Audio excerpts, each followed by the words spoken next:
How to learn from me online? Yeah, absolutely. Just check out the links in my bio, and you can get the figure sculpting course or portrait sculpting course over at Proco.com. That's where my online figure and portrait sculpting courses are, and there's links for that. You can also message me if you'd like to know. If you'd like to know how to learn sculpting, that's what I do. That's what I teach. So let's get this set up. Somebody asked tips for portrait sculpting. Well, we might get into working on the portrait a little bit. I've kind of got it started here with about the right proportions. But I mean, tips for the portrait. The portrait's really complicated. It's a difficult area to sculpt. And so, that's why I built a whole course on portrait sculpting. But really, I mean, the biggest tip is just practice, just sculpt a portrait and then keep sculpting portraits. As far as tools, these are some of the tools that I'll be using. Just some basic loop tools, some homemade loop tools, some of these metal tools that I just got. I think they're just called metal wax carving tools. I got those, I think, on eBay, and then a simple butter knife, pretty basic stuff. The tools, I mean, I don't think I've used very much tools up to this point, just because, well, I've done a little bit, but really, before you get into the details, you don't need the tools too much. Tools are for slowing down generally. Let's see. So, let's see, we had, sorry.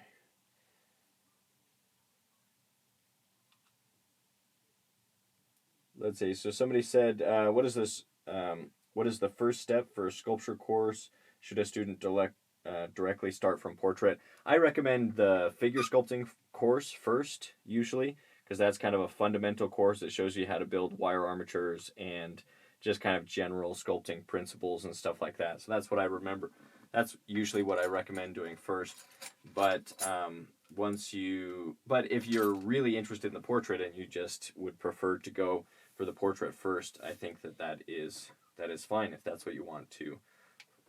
If that's what you want your focus to be. So let's see. This is kind of moving around. Try to get it so the figure isn't moving too much when I turn. It. And I don't like that I don't have like direct control over the brightness and stuff, so that makes it a little bit difficult. Please send me the link for the figure sculpting course. Yeah, send me a message. So just message me and I'll send you the link. Just message me sculpture competition. I'll send you the link. Any internship programs? Not currently, but I would like to build some in the future. I'd like to do more in-person stuff. I'm trying to figure that out. I had a workspace where I was working at, but that workspace has become... Well, I had to move out of that workspace. I had a bad experience with the management of the workspace, so right now I don't have a studio space that's outside of my home, and so. But once I do, I'll let people know, because I would like to do like internships and things like that, or in-person classes, those types of workshops. So, and then I also, on this figure, you can see it's not nude anymore, so I've added some lines for the drapery, just like a bathing suit, because I was getting basically punished on Instagram because they were saying, oh, these are marked as nude, even though Instagram says, like, if it's a painting or a sculpture, it's okay. They say that, but then they'll demonetize you or things like that if you get flagged. And then I sent it in for review, and they said, yeah, you can't sculpt the nude figure and have it be monetized or something like that. So we'll see if this goes better. Please send the link for your course. Yeah, send me a message. If you send me a message for the sculpting courses, I'll send you a link, and I can do that right after this live stream, because I'd love for more people to get into sculpting. That is what I do. So I'm going to add a little bit of clay to these forms.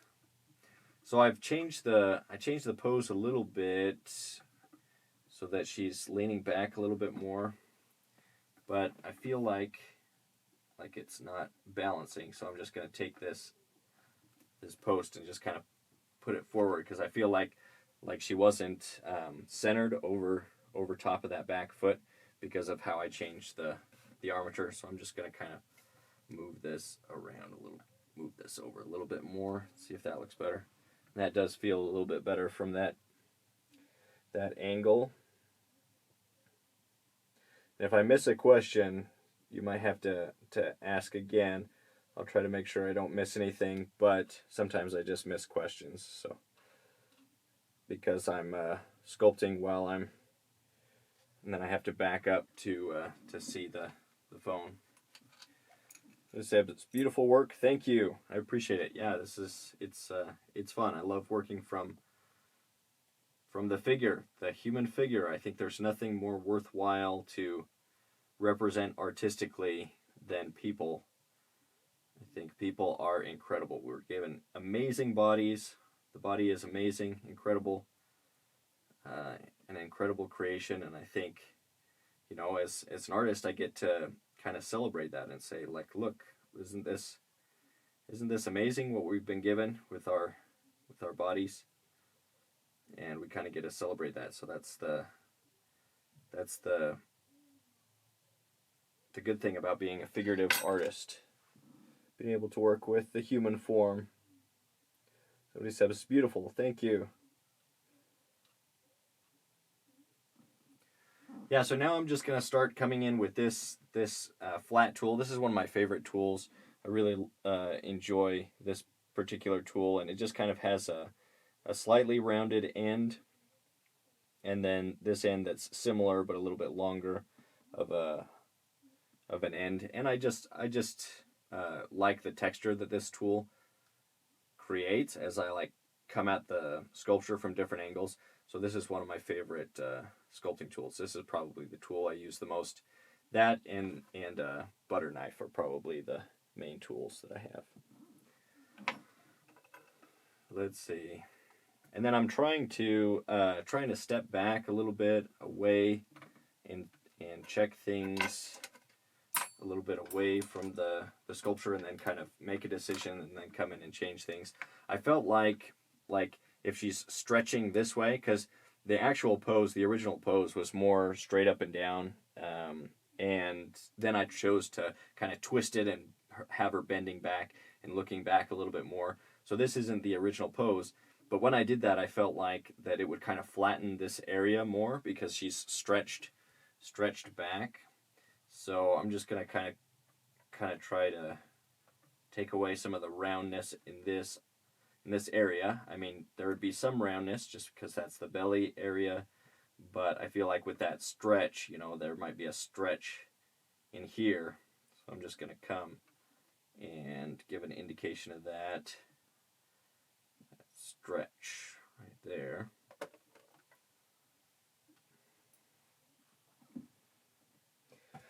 So as far as the competition goes, that's starting the 24th of April. So coming right up. We have a couple weeks though. So if you don't have sculpting supplies and you haven't tried sculpting but you're interested in it, you've thought about it before, I encourage you to join the competition. A lot of people are doing it. In fact, somebody was messaging me that they want this to be their first sculpture ever. And so for the competition, and I said that I think that's a cool thing to be able to document. And so if you're interested in the competition, you can send me a message with sculpture competition. I'll send you the link to sign up for that. It'll add you to my email list, and you'll get an email with information on the course, a video of me explaining how it's going to work, the sponsors, and everything like that. So hopefully there'll be lots of people that are interested and wanting to participate in that.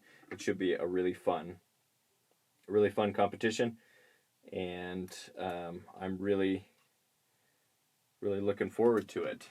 April 24th through May 8th is when that will be going, and once the competition is done, then we'll take a week to judge it and then let people know about the prizes. There's $1,000 in cash prizes.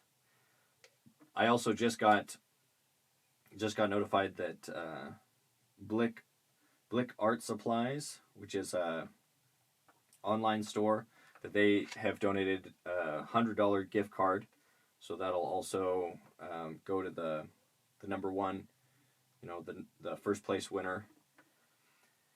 And so there's over $1,000 in prizes. There's digital prizes for every participant. So if you participate at all, then Postbase has agreed to give two free pose credits to everybody that participates in the competition. So that was really generous of them. They're providing the references that will become available on the 24th. Those references, there's one male and one female references, and they're turnaround references, so you get enough images to work on the sculpture in 3D, and those will become available as soon as the competition gets going on the 24th, and I'll let people know through my email list. So that's how you'll get all the information and do the competition and everything.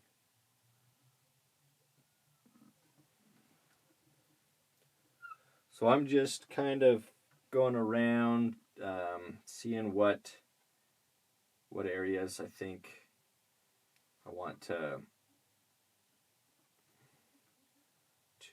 work on. I think I might just, start working on the texture. The texture can take a little while, but as I'm texturing, I'm trying not to remove too much of the information that I've already built up in the sculpture. I don't want to erase the careful way that I've laid in these little pieces of clay. So for example, like the transition from the pectoral muscle into the breast tissue over here, there's the muscle, and then it transitions to this form. I don't want to just blend that completely so that you can't tell that I made a distinction as I was building up this sculpture.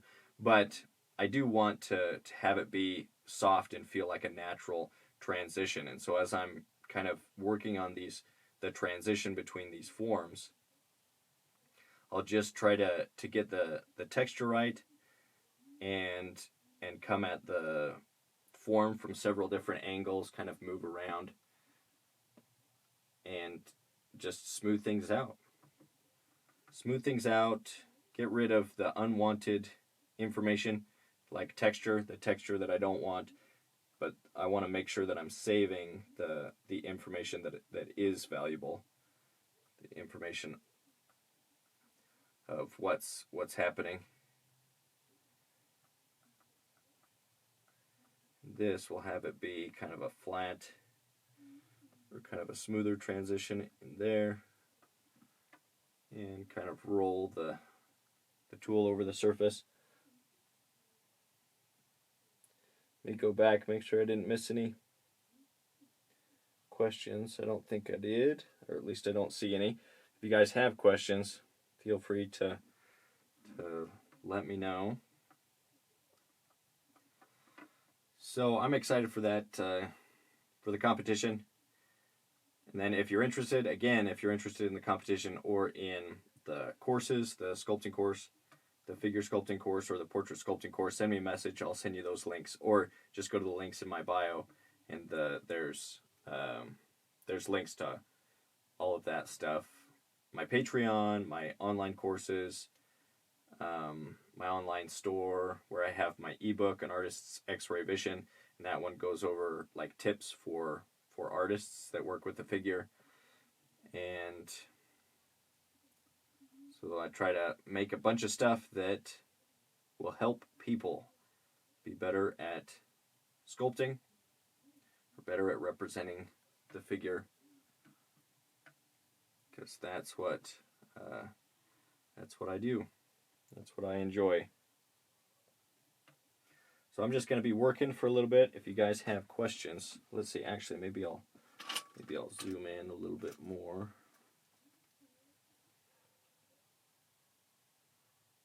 Let's see. How much sketching is needed for the sculpting course? I don't do too much sketching exercises in the course itself, but I do believe that being able to sketch or draw is a useful skill for any type of artist. even if that's not, like, even if you're a sculptor, I think being able to basically put down visual ideas in a sketchbook in a way that at least you can understand, I think that's a useful skill to be able to say, like, oh, I want to design a sculpture, and a sketch comes together a lot faster than like doing a small gesture study. So starting with a sketch is a good idea, but I don't really cover a lot of like actual like technique for drawing or sketching, and I don't spend as much time as I should in my own sketchbook. So there are definitely people that say, well, I'm not good at sketching, but I'm interested in sculpting. Do I need to learn to draw first? And I'd say, no, you don't need to. You don't need to learn. I think they are separate skills, but they do build on each other, and if you get better at one, it will translate to the other. So if you learn about anatomy and the body from sketching and drawing, then that information will just transfer over to sculpting as you learn sculpting techniques, though they are different disciplines, if that makes sense. So I'd say, it can help, but it's not required. Let me see. I have a tendency to make the hands a little bit too large and dramatic. Well, I think the hands, they're just complicated, and so when we see something complicated, we think, oh, that must be like it must needs be bigger. That's just how our mind tends to think about things. Like if something's bigger, then it's more important, and so I think, oh, the hands are really important, but then I make them like maybe too large. So yeah, that back of the hand looks quite a bit too large. So let me try to bring those fingers in a little bit.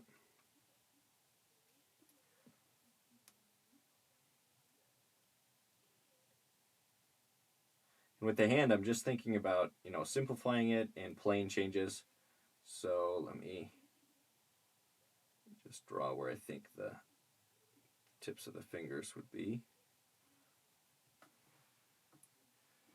Try simplifying it a little bit more. Let's see.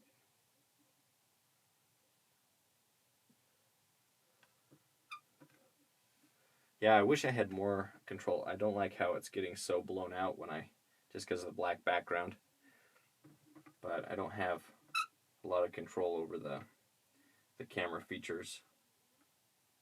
I wish there was a button you could push where it just said like maintain consistent lighting and stuff, so the camera's not constantly adjusting stuff. I understand why they have it on automatic. I just wish they let you choose to just put the settings and then keep it that way.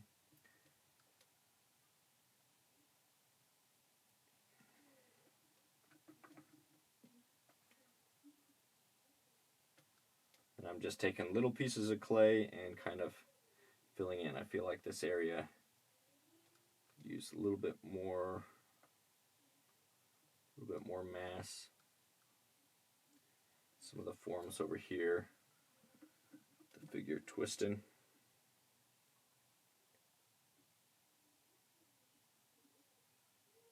The light is not a big deal. It looks good. Oh, that's good to know.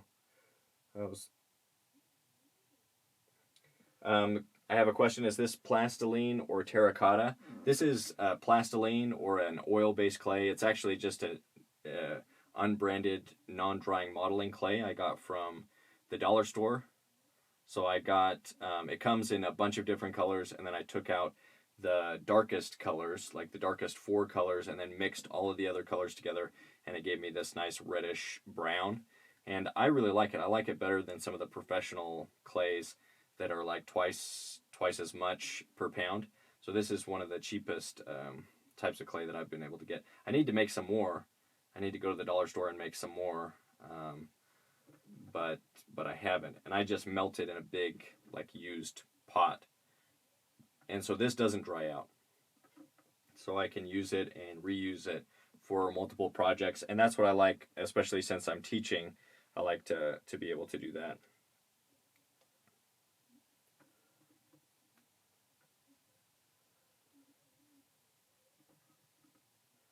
Let's see. Somebody requested to join. I haven't done, but I'm not. But well, let's see. Let's give it a try. Let's see if I. They might not. They might have done it by accident. Sometimes people request to join like by accident.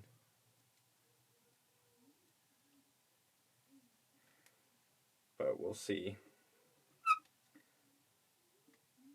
if I accept. Yeah, it might have just been an accident. So I did that. I did it.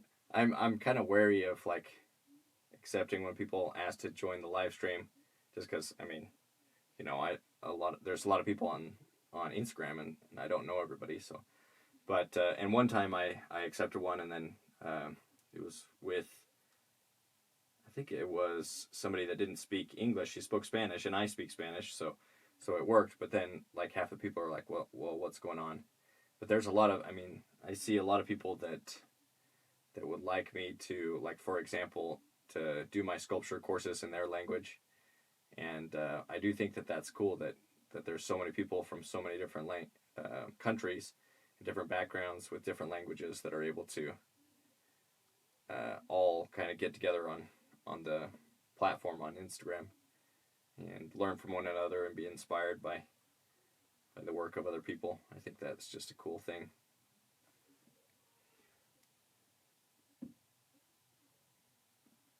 Yeah, so just going through, making sure.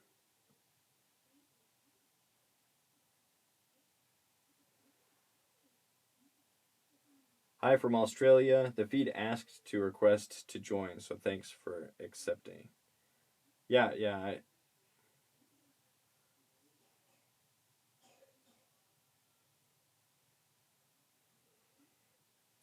from Australia. Let's see, it's not.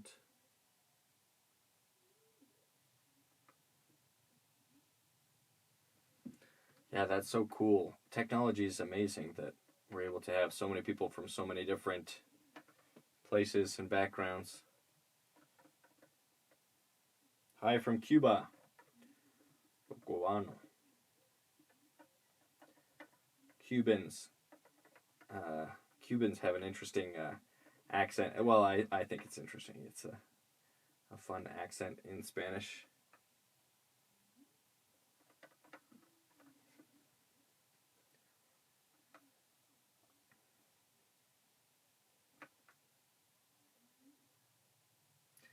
Somebody's asking, sir, does learning sculpture require engineering knowledge also? If you're talking about like as far as building armatures, there is a video that I have that goes over like how to build your own armature and how to put together, a stand, something like this. So there is some building. There's some building that's involved with sculpting, just in general, like building armatures and stands and stuff like that. So if you mean building, as far as engineering, then yeah, there is some building involved, but it's not super intensive. But that's one thing that I didn't learn in college that I wish I would have learned from the college classes was like how do you build an armature? How do you like get a sculpture started from raw materials? They just had armatures that were already built, and then we had a live model, but then there was not very much direction in the actual sculpting and everything like that. So I really tried to make my online courses more informative and with more information and a better deal than the college courses and the college classes that I took. And I think it does that. The problem is with a college course, when you're there in person, then you have to do the sculpting, you have to do the work, you have to sculpt from the model when the model's there, and the teacher's there to kind of motivate you and encourage you and then grade you. And I found that for a lot of students, it's difficult for them to find the motivation to do the work on their own because they're not, they're not here in my studio space able to work with me directly and receive like specific feedback. So that's one of the reasons that I'm doing the online competition, is so that students can have a chance to like have a deadline where they have to finish the sculpture in 2 weeks and then submit images of it for grading or for the competition just as a skill. And that's motivating, and even though the people that are doing the competition, they realize, a lot of people are competing, so the chances that you'll be the number one or in the top 3 or top 10, that might be a low chance, but it's just the opportunity to do something, to finish a sculpture in a specific amount of time for free. Everybody gets to participate, so that's the reason that I'm doing that. So that's something that I'm still trying to wrestle with. Like, how do you make online education a little bit more beneficial? I think part of that will be doing, like, I'd like to eventually get some live stream sessions going with students, and then maybe like maybe where I can see their work, like the work they're actually doing, and give live feedback with like Zoom classes or something like that, like some sort of online engagement where students can see each other's work and work together, and I think that would be fun. But I haven't figured that out exactly yet, but hopefully for the future. Let's go ahead and draw in some of these lines. They just kind of disappear as I'm sculpting.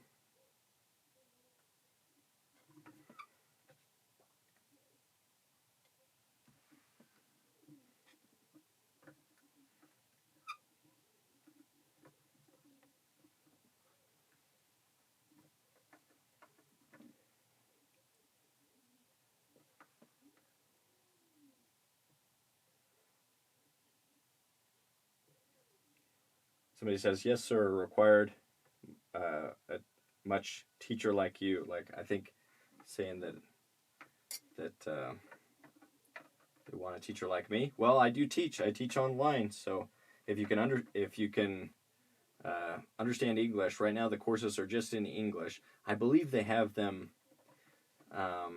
the subtitles or a translation of them, but I'm not positive if they've done that yet, because it takes some time to get those translations and stuff. And I don't think I think it's just a translation of the dialogue, like a written translation. It's not somebody speaking over the video.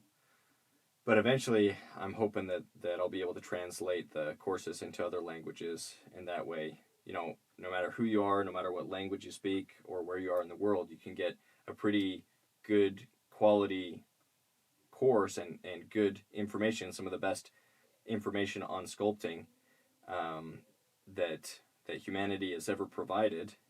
That we're all kind of building on the masters that have preceded us. And so I've tried to include that information for people that are interested, and hopefully eventually it'll be in every language. We'll be able to translate that and get more people sculpting. So we need more sculptors. We need more people creating beautiful things, I think. Let's see. Often a submission fee for a contest leaves out all the aspiring artists because if we don't think we'll do well.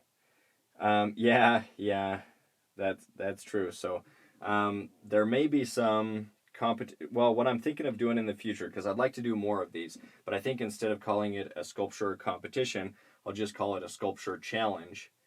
And there'll be timed sculpture challenges where we're all working on the same thing, and then it'll be free for everybody, but there will be some like a VIP experience, maybe some exclusive live streams or something like that for people that are willing to pay maybe $25 or something just for the the competition, and then that just goes towards you know, the funding of the competition, the time that it takes for me to do the live streams, and the extra content, and to put the competition or the challenge together. And you know, this is how I provide for my family, and so that's why I really do appreciate anybody that supports in any way, whether it's Patreon or purchasing the courses, or just you know, just any support at all, getting my ebook on Artist's X-Ray Vision. So but I do try to do as much as I can for free. So there's a lot of free lessons on my YouTube channel, on the Proco 3D YouTube channel. You know, this competition's free. I try to do as much as I can for free, but then obviously it's good to do something for those people that do have the resources and are willing to spend a little bit of extra money just to have a better or a more involved learning experience. But I definitely can I mean, I was an artist. I still am. You know, I still use recycled materials because art can be expensive, and I still, you know, I purchase clay that's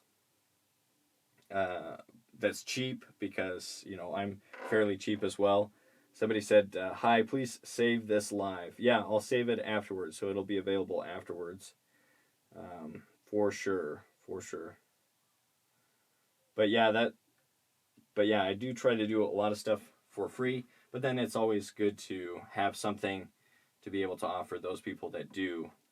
Like, yeah, there's a bunch of free video lessons in the Proco 3D YouTube channel, but for the people that purchase the course, there's more free lessons, and there's more demos, more content, more tips, and things like that. So that's the hope. But I definitely like helping people get going that don't have a lot of resources, because that's where, you know, I've been there, and to a degree I'm still, you know, financially I'm still not as, what would you say, financially free as my goals are to be. So I'm still working towards that the type of financial freedom that I hope to obtain, but it does take time, and it takes diligence, and especially as an artist, you know, there's a lot of competition making a living as a creative. Like, everybody wants to, or everybody that's artistically inclined would like to make money through something artistic, but it's only a small percentage of people that actually can. So I feel very fortunate in that way, that I'm able to right now make money to support my family doing something that I really enjoy and that I find a lot of beauty and meaning in. I think that there's a lot of joy to be found in, and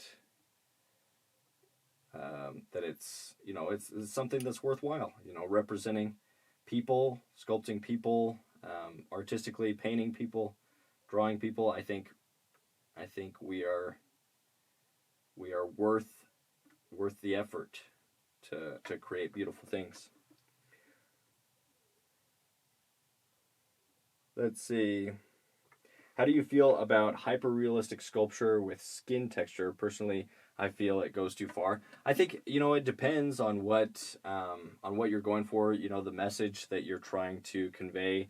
Hyper-realistic sculptures are often used in, like, films and film sets and, you know, special effects, things like that. As far as, like, stonework, I do find that there's a place where I enjoy that's a little bit more simplified, like the masters. I don't mind if there's like a tooled texture or something like that. I do find that when people focus so much on the texture, that like you were saying, it can be a little bit distracting. So my own work, I prefer a little bit more of a simplification. I don't go for the hyper realistic texture, but there are people that do, and I think that's totally fine if that's the look that you think that you want to achieve.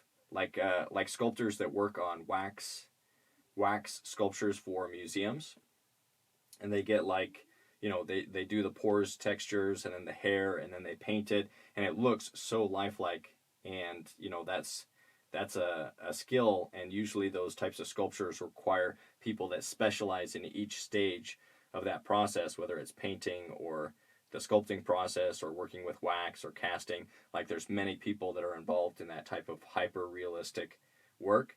And I think if you like that and that's what you want to do, I think more power to you. It's not my style. I like a more simplified style, but I can definitely respect the time and energy that it takes to go for that more realistic, hyper anatomical type of sculpture. Though hyper anatomical, I think of like some of the old masters, and they were hyper anatomical in a way. They would like exaggerate the muscles more than you would see on an actual model, but they did so in a way that was interesting, and in a way to kind of flex their understanding of the human form. And so I do like that type of sculpture where the anatomy is very present. Great question. Let's see. I would love to take the course just as email about a sale went to spam. Is the sale still on? Let's see. So yeah, there is a sale on if you sign up for the competition. So if you've signed up for the sculpture competition, then there's a sale that goes along with that. You'll get a special discount code that I send through email. So if you haven't signed up for the sculpture competition, if you're interested in getting the courses, it's best to sign up for that email list, and then in there I'll give you there's at the bottom of the first email there's a link to a special discount for people that are doing this first online sculpture competition. So message me sculpture competition. I'll send you the link. You'll get to the email list. And then if you have any questions, you can just message me here on Instagram. That's usually the best way. Sometimes emails get lost. So Instagram message is usually the best way to get a hold of me. So again, just message me sculpture competition. I'll send you the email list. And if you're wanting to sign up for the competition and get a discount on my portrait sculpting course or on my figure sculpting course, I'll send that out through the email list.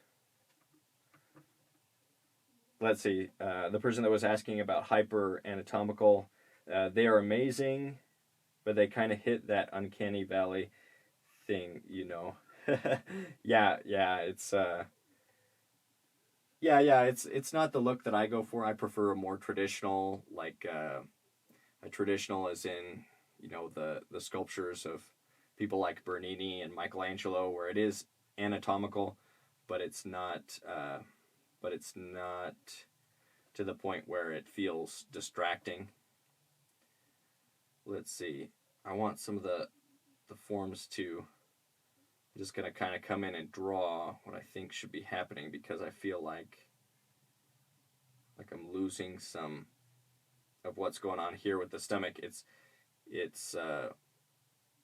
turning. Let's see. So it's kind of stretching in a way. So I'm trying to think about what's happening with these forms and just drawing in some guidelines that can be helpful. Let's see, this muscle would be kind of stretching as this is twisting around. This one might be crunching a little bit more.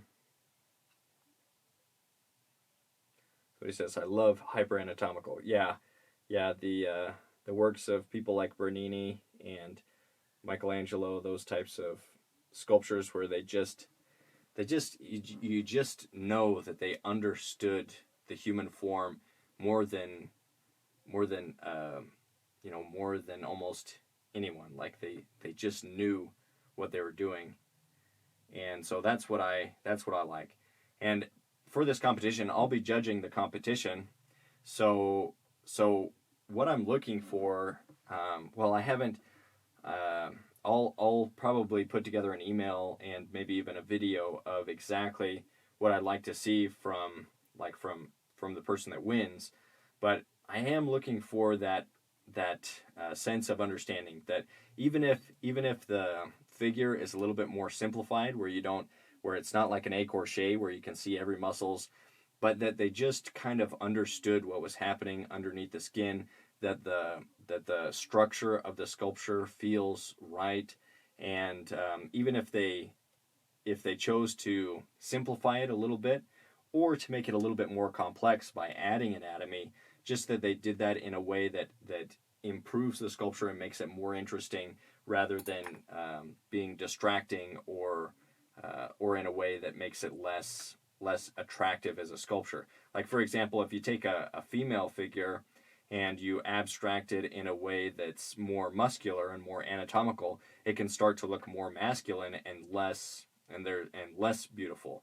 So knowing when to change things, and then when to simplify, the areas to simplify and the areas to maybe exaggerate, I think that's a important skill for sculptors, and something that I'd like to see from competitors during the competition. Also, I'd like to see, just that they were paying attention to some of the tips that I was giving in the course itself, in the figure sculpting course, that they kind of understood the concepts and were able to incorporate those in a sculpture that looks well done.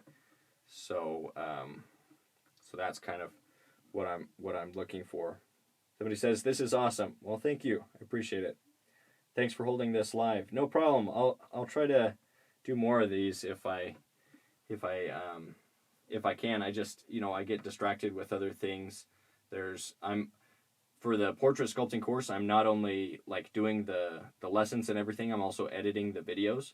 So for the figure sculpting course, the Proco team was able to help editing, but now I'm taking that over to be more involved with the production of the courses.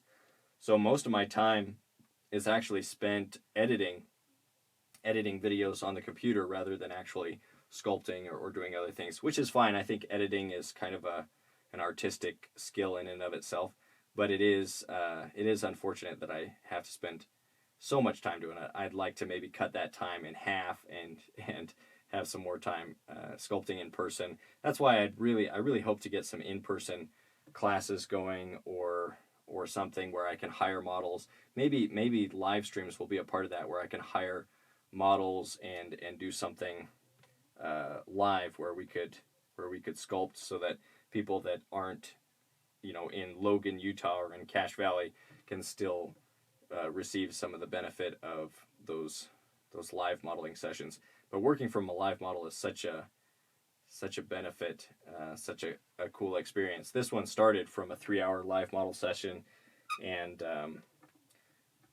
so it was really fun to do that, and I forgot how much fun it is.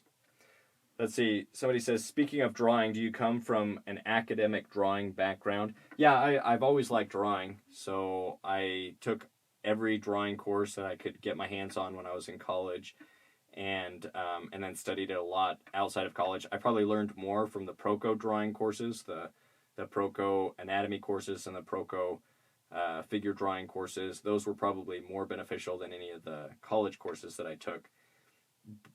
But yeah, I've been a student of drawing and enjoyed drawing since I was little, so it is something that I really like. And I think, well, what happened to me was I've always enjoyed drawing people, and then I took a sculpting course, and I felt like I was almost better at sculpting after a single semester than I was at drawing, even though I'd been drawing basically my whole life.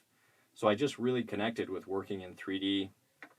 I really enjoyed it, and I decided, you know what, this is something that I want to try to make work, and that's kind of the history of it. And then I eventually switched my major and studied sculpture, and then got in contact with Stan Prokopenko and decided that I'd try to teach the sculpting courses online, and that's just been a great experience. Also a great chance to learn more, because I've learned a lot more as I've devoted time to creating lessons and deciding like what assignments would be beneficial for students, and then I'm able to do those assignments as demos.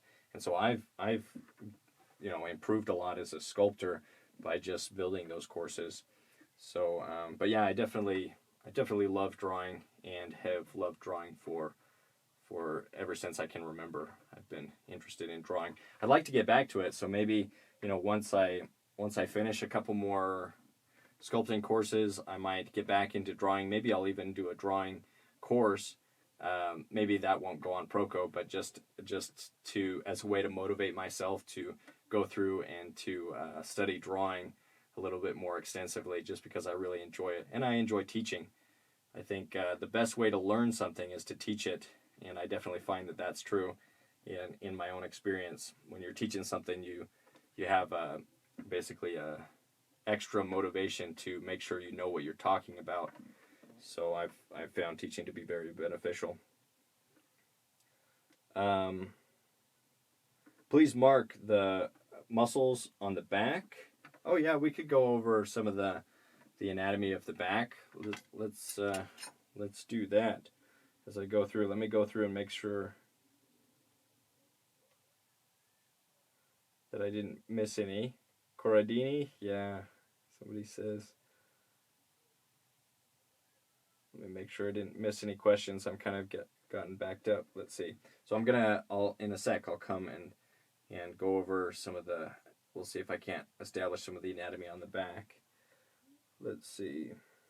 Somebody says that was my experience too. I've only ever made like 5 sculptures, but it feels easier. Yeah. That's how I felt. I just really connected with working in 3D. Something about 3D-ness of it feels easier in the brain, like it's easier to know what parts don't belong. Yeah. I think some people are built more for sculpting, some people more for drawing. But if you've liked drawing and you've never tried sculpting, I'd say try sculpting, because you may be in that group of people that just really connect with working in 3D and find that their brains are really wired for developing the forms in 3D. So yeah, that's a great thing. Let me just make sure I didn't miss anything else. Okay, yeah, so let's go ahead and see if we can't establish some of the anatomy of the back. So let's first try to think about the center line, the kind of this coming straight through the rib cage here, and we'll try to kind of mirror that on the back. So let's see. So it's kind of coming at a little bit of an angle, that right there, and then the curving is happening here at this area. And it's twisting, so there should be some like crunch happening in here. Maybe there's 2 lines of skin and fat that'll come as this is kind of crunching in the back here, but that's basically the front. The pelvis is just slightly tilted, so I'm coming to the front to check. So this this bent leg is just slightly tilted down, and it's not that much. So the model wasn't tilting that much as she was doing it, as she was taking the pose, and the legs are pretty much the same as the model was taken. Let's just draw some of those guidelines. Then let's come to the upper back. So what I like to do is draw kind of this. Well, let me see if go up a little bit more. Well, that's as far up as the camera goes. But basically there's the shoulder. I think it's called the olecranon process, this area of the shoulder, and then the shoulder blade comes to the back over here. So this is what I like to do when I'm establishing the anatomy of the back and early on in the sculpture, is basically it kind of zigzags. So there's a straight line that's basically right here on the top of the shoulder, and then it zigs this way in, kind of at an angle, in towards kind of the middle area of the back, towards maybe the 7th cervical vertebrae that's here. It's a little bit below that on the back. And then it kind of zags down like that, and it's about half the length of the rib cage. And so if I was to say, like, where is the shoulder blade itself, the scapula is the technical term for it, or the shoulder blade, that's going to be like right here. And so just those lines, even if you didn't have this bottom line, just doing that. So if you can see, you can see right here, it's kind of straight. There's a little bit of a zig, and then comes down and zags, and that's something that that I try to establish before I'm thinking about the other anatomy, and then maybe giving an indication of the bottom. And again, it's about half of the length of the rib cage, so the rib cage is maybe ending somewhere down here. This one, we can go draw it in. There's hair going to be covering it, but we can go ahead and draw in where it would be. It's going to be angled a little bit differently, so it's going to be more horizontal on that one, and then kind of come down like this, and then come like that. So this one, because the arm is going back, it might be coming out a little bit more, and this one, I might have made it a little bit too exaggerated. That'll come down something like that. Let's erase that top line. And I definitely recommend going in and drawing things out with the sculpture because it's so much faster to draw a guideline, like draw lines in for the rib cage, than it is to come in and lay in clay to say this is what's happening. A line takes just a second to draw in, and if you draw it in the wrong place, you can just, basically erase it almost instantly. Whereas if you add clay in the wrong place, it takes a lot more time to fix things once the clay is laid in place. You have to kind of scrape it away. So just as a way to save time, be more efficient, drawing in guidelines and things like that is a much better way to go about it. So then, just as far as anatomy, the shoulder muscles will be attached up to this part of the scapula. They'll kind of wrap around, and there's several sections of these shoulder muscles, and it comes all the way around to the front. The muscles of the shoulder kind of wrap around this shoulder girdle of the scapula. Then there's this muscle right here that's coming.